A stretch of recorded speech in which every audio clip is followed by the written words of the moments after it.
Vous écoutez RGB, votre journal d'information locale, Théo Guiton. Bonsoir à toutes et à tous, nous sommes le lundi 16 mars, il est 18h. Dans l'actualité, on revient sur les résultats du premier tour des élections municipales dans le Val d'Oise. Entre surprise et incertitude, on va faire un petit tour d'horizon. Les Jokers de Cergy-Pontoise entament la phase de play-down de Ligue Magnus, leur ressenti. Dans un instant, la désillusion des Spartiates aussi en trophée Coupe de France samedi avant. Tout ça, c'est dans votre chronique sport. Côté météo, demain la journée est ponctuée d'éclaircies. Toute la journée, comptez 4 en minimal, 18 en maximal.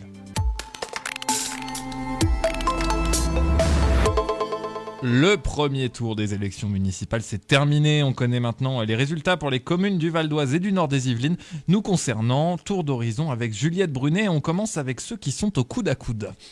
L'avenir politique de Cergy reste incertain. Les 3 candidats qualifiés sont au coude à coude. La liste Cergy c'est nous de Jean-Paul Jandon arrive en tête avec 36,79% des voix, talonnée de très près par Armand Payette et sa liste Cergy Uni sous l'étiquette Divers Droite qui obtiennent 33,10% des voix. Enfin, la liste Cergy en commun, portée par Daisy Yaïch, talonne ses concurrents avec 27,12% des voix. À Soisy-sous-Montmorency, les 2 candidats sous l'étiquette Divers Droite sont au coude à coude à l'issue du premier tour. Lux Traiano et la liste Soisy Avenir sont en tête avec 34,15% des voix, devant Nicolas Naudet et sa liste Demain Soisy avec 27,21%. La liste Soisy Ensemble d'Omar Bécard et Vivre Soisy de David Corsero obtiennent chacune 15,30% des voix. Et oui, Lux Traiano, le maire sortant de Soisy-sous-Montmorency, qui pour la première fois de tous ses mandats, il me semble, n'est pas élu dès le premier tour. 2 maires sortants en tête malgré les affaires. Condamné le 1er décembre à 10 mois de prison avec sursis pour violence, harcèlement et tentative d'agression sexuelle sur son ex-compagne, c'est pourtant le maire sortant Laurent Brosse qui arrive en tête du premier tour avec 33,18% des voix. Derrière lui, Raphaël Prats et sa liste Conflant naturellement, sous l'étiquette Diverse Gauche, obtient 16,22% des voix. Alexandre Garcia, sous l'étiquette du PS, obtient 13,33% devant Aurore Ambert et ses 12,34%. La dernière liste à se qualifier pour le second tour est celle d'Emmanuel Fortin, sous l'étiquette Rassemblement National. Elle obtient le faible score de 11,73%. À Magny-en-Vexin, la liste Vivons Magny du maire sortant Luc Pouech d'Alissac a obtenu 45,7% des voix face à son rival Thomas Vatel, qui en obtient 38,9%. Pourtant, le candidat LR a fait l'objet d'une radiation des listes électorales par la décision judiciaire de Pontoise. Un recours pour invalidation plane sur la ville en cas de réélection du maire sortant. Une 3e candidate est toujours en jeu, il s'agit de Ghislaine Salma sous l'étiquette Divers Gauche. Elle a obtenu 15,28% des voix. Et plusieurs villes ont créé la surprise, Juliette. À Sarcelles, le maire sortant Patrick Haddad, une ambition pour Sarcelles sous l'étiquette du PS, se qualifie difficilement avec seulement 25,40% des voix. 2 candidats sans étiquette le précèdent. Il s'agit de François-Xavier Valentin et sa liste Sarcelles pour tous, qui obtient 27,58%, devancé de loin par Bassi Konaté et sa liste Sarcelles Unie pour réussir, qui se qualifie haut la main avec 44,71% des voix. À Besancourt, Lauriane Duglet d'Anguillen et sa liste Besancourt à cœur, sans étiquette, créent la surprise en passant très proche de l'élection. Elle obtient 49,10% des voix face à la maire sortante Nathalie Dervaux et à sa liste dynamique Besancourt qui obtient 37,62% des voix. Élie Domergue et sa liste Agir pour Besancourt 2026 est la dernière liste à se qualifier avec 13,27%. À Ogny, Laurent Achiteni et sa liste sans étiquette Ogny Ensemble vers le futur remportent dès le premier tour les municipales avec 52,22% des voix. À Beaumont-sur-Oise, il n'y avait presque pas de second tour, mais il y en a un. Jean-Michel Aparicio et sa liste Agir pour Beaumont avec vous est passé très proche de l'élection en obtenant 49,90% des voix. Face à lui, Xavier Renoux obtient 23,35% et Nicolas Hasbrook 12,87%, juste devant Isabelle Duménil et ses 11,88%. Et puis certains persistent et signent dès le premier tour. Stéphanie Vauneuve conserve Pontoise en 2026. La maire sortante LR est réélue dès le premier tour avec 62,14%. À Deuil-la-Barre, la maire sortante Divers Droite Muriel Scollan et sa liste Vivons notre ville l'emportent avec 57,92% des voix. À Montmorency, c'est une victoire écrasante du maire sortant Divers Droite Maxime Tory qui l'emporte avec 76%. Les habitants de Montigny-les-Cormeilles ne retourneront pas aux urnes dimanche. Le maire sortant Miloud Goual, étiquette Union Gauche, a été réélu avec 64,18% des voix. Le maire sortant Thibaut Aubert et sa liste Pour Irani avec vous continuons ensemble, sous l'étiquette d'hiver droite, emporte les municipales à Irani-sur-Oise. À Vauréal, le maire sortant Raphaël Lantéry et sa liste Vauréal un avenir pour tous, d'étiquette d'hiver gauche, est réélu en obtenant 66,42% des voix. Et le dernier bastion communiste du Val d'Oise est tombé. À Pierrelaye, le candidat de droite Éric Bosc et sa liste sans étiquette Un avenir pour Pierrelaye est élu dès le premier tour avec 52,39%. Alors que certains conservent une avance confortable. À Goussainville, la liste L'ambition retrouvée d'Abdelaziz Hamida domine les 3 autres listes qualifiées en obtenant 41,07% des voix. La liste citoyenne de Jean-Charles Laville obtient quant à elle 25,81%. Le courage du changement porté par Sonia Yambou obtient 7,25% et Issa Bagayoko sous l'étiquette LFI ferme la marche avec 12,4% des voix. Même configuration à Beson avec un parti dominant, celui de Nesrine Menawara et sa liste Beson Ville d'Avenir, sous l'étiquette PS qui obtient 43,11% des voix. Loin derrière, sous l'étiquette LFI, on retrouve Nadia Aouchiche qui obtient 16,93% des voix. Le PCF de Philippe Noël obtient 14,64% et la liste Unie pour Beson se qualifie de justesse avec 11,53% des voix. À Argenteuil, la liste d'hiver droite Argenteuil toujours plus grand, portée par Georges Motron, arrive en tête avec 37,77%, suivi par LFI, Nous les Argenteuillaises de Yacine Zegli. Philippe Doucet d'hiver gauche et Nicolas Boujard l'Union gauche arrivent respectivement à 13 et 12,54% des voix. Merci Juliette Brunet pour ce petit tour d'horizon de ces élections municipales. Évidemment, on est mobilisé encore toute la semaine et évidemment dimanche pour une soirée électorale pour parler du second tour qui aura lieu dans certaines communes du Val d'Oise, même si c'est déjà joué pour beaucoup d'entre eux. Et puis un autre mot après la politique, on va surtout parler de sport puisqu'il y avait des enjeux et il y en a, c'est la chronique sport Axel Maire.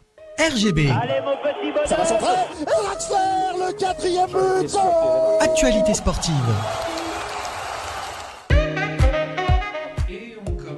Et on commence côté basketball. Sur une terrible désillusion pour les Spartiates de Cergy-Pontoise contre Beaujolais Basket. Eux qui ont très bien débuté le match sur les 3 premiers quarts-temps en domination totale avec des matchs complètement fous de la part de Melvin Ait Alia ou encore Alan Kikwaki et également une mention honorable de la part de Laurence Poilier qui fait partie des meilleurs scoreurs de la soirée avec 21 points à égalité avec le numéro 7 de Beaujolais Basket. C'est donc dans le dernier quart-temps que les Spartiates ont perdu totalement le contrôle du match. En effet, la fatigue physique s'est fait ressentir et l'équipe de Beaujolais Basket en a profité pour remonter au score alors qu'ils étaient menés 83-54 à 5 minutes de la fin. C'est donc à la toute dernière seconde que l'équipe de Beaujolais Basket inscrira un 2 points par l'intermédiaire de Michael Regina, numéro 28, pour un score final 83 à 86. Une terrible désillusion pour les Spartiates, eux qui rêvaient d'une finale à Bercy. Et oui, on y était, on peut dire que l'ambiance était compliquée, Axel, très compliquée, sur le terrain avant. Et côté hockey sur glace. Les Jokers de Cergy-Pontoise gagnent leur premier match des Plaindowns en gagnant 2-0 contre les Pioneers de Chamonix-Mont-Blanc. Nous sommes allés à la rencontre de Patrick Coulombe, capitaine des Jokers, et Thomas Pardo. Une victoire face à Chamonix-Mont-Blanc, ça vous met en confiance pour la suite des Plaindowns ? Ouais, c'était l'objectif, c'était d'aller chercher le premier match. En fait, c'est d'aller chercher tous les matchs, mais c'est un match à la fois. Puis de bien entamer ces playdowns, c'était important pour nous, spécialement devant nos supporters ici. C'était important, c'était un objectif pour nous de bien démarrer. Ouais. Oui, carrément. C'était important qu'on commence les phases finales, les playdowns de la bonne manière. On veut gagner les premiers matchs pour pas se mettre dans le rouge ensuite. Donc c'était le meilleur moyen de commencer, gagner 3 points. Il faut continuer sur cette lancée maintenant. Comment vous abordez cette période des playdowns et dans quel état d'esprit vous êtes ? L'état d'esprit, elle est très bonne. C'est aussi une fin de saison où on a terminé en confiance. Donc c'est l'objectif, comme je disais, c'était de bien entamer ces playdowns, mais on rentrait avec confiance. Évidemment, il faut respecter les équipes devant nous parce qu'on sait qu'eux aussi sont capables de belles choses. Donc, c'est à nous de gérer nos matchs, nos 60 minutes. Et puis, voilà, mais on rentre avec confiance dans ces playdowns. Oui. Comment résumeriez-vous cette saison ? C'est une saison plutôt difficile, je dirais, avec des hauts et des bas. On a eu un très gros creux de vague, et si on veut, en début de saison, ce qui nous a amené à nous battre ensuite toute la saison pour essayer de récupérer la place pour les playoffs, ce qu'on n'est pas arrivé à faire. Mais je pense qu'on a manqué un peu de confiance à certains moments, et puis on s'est battu un peu nous-mêmes à certains matchs où des fois on avait l'avance, et puis la panique s'est emparée de nous, puis on a échappé de gros points à certains moments. Donc, c'était une saison, je dirais, plutôt difficile. Ouais. Puis là, de ne pas faire les playoffs aussi, c'est toujours une petite déception. Mais maintenant, on regarde vers l'avant, puis c'est de se maintenir là, pour les playdowns, pour les saisons qui arrivent. Et selon vous, quelles sont vos forces et faiblesses de votre équipe ? Je pense qu'on est une équipe avec beaucoup de résilience parce que justement, on a traversé beaucoup de moments durs durant la saison. On est une équipe très jeune aussi, donc beaucoup d'énergie, mais à la fois qui dit plus jeune dit moins d'expérience, donc peut-être à certains moments quelques manques de maturité, ce qui est tout à fait normal pour une jeune équipe. Mais donc voilà, beaucoup d'énergie, de jeunes jambes avec beaucoup de puissance. Mais voilà, c'est ça. Peut-être à certains moments un manque d'expérience aussi. Ouais, vous avez quand même des supporters qui vous suivent, une Arena qui est quasi complète ou complète à chaque fois. Est-ce que ça vous donne aussi la force de continuer malgré les moments difficiles, quoi ? Le public, ça joue clairement un rôle. C'est ça qui fait la différence quand on joue à l'extérieur aussi. Moi, je peux parler à titre personnel, mais j'ai toujours joué là. Et à chaque fois que je monte sur la glace, c'est un bonheur de pouvoir avoir tous les supporters. On a des groupes de supporters qui chantent tout au long du match, et ça, c'est pas partout en France. Donc pareil, ça met une ambiance incroyable. Et donc non, qu'on perde, qu'on gagne, dans les moments importants, cette saison, il y a eu de l'affluence tout le temps. La moyenne, elle est très haute. Donc non, c'est vraiment une très bonne chose, et on est chanceux d'avoir tous ces supporters.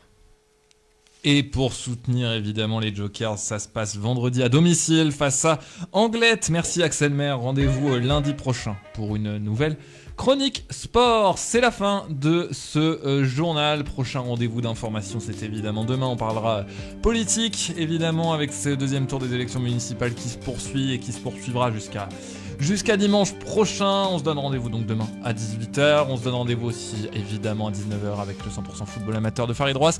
D'ici là, je vous souhaite une excellente soirée sur notre radio, bien sûr.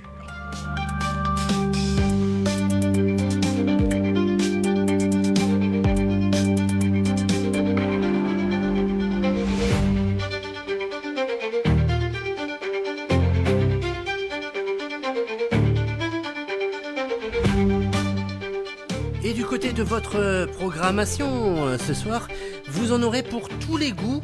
Et on va commencer avec du sport et de la musique. Voilà, effectivement, comme l'a dit Théo, rendez-vous dans quelques instants avec le 100% football amateur présenté par Farid Roas et toute sa team de consultants. Ils recevront notamment Cyril Goprou pour les coulisses du football avec des histoires de formation, agents et business. Et puis en deuxième partie du 100% football amateur, là on verra de l'école du foot au rêve professionnel, l'étape cruciale de Elijah Bwampo Mpaka. Voilà, ça sera les deux invités de Farid Roas pour le 100% football amateur. Ça sera suivi à 20h par Le Beau Rôle, notre nouvelle chronique qui est donc toujours aussi bonne et menée de main de maître par Rémi Talon. À 21h, place à la musique, soirée musicale sur RGB avec tout d'abord la libre antenne et sa sauce antillaise à souhait. Et ça sera avec Claude Lange, l'émission de Claude Lange si vous l'avez loupé jeudi. Ou encore si vous avez loupé celle de vendredi, ça sera donc à partir de minuit avec Vibes.com, bien évidemment. Très bonne soirée à l'écoute de RGB, de sa fréquence bien sûr, sur le 99.2 FM ou encore sur radio-rgb.net et puis sur les applications pour mobile, que ce soit les radios associatives ou encore Radio Player. RGB toujours en direct de Cergy-Pontoise, du Val d'Oise et même du nord des Yvelines et sans frontières.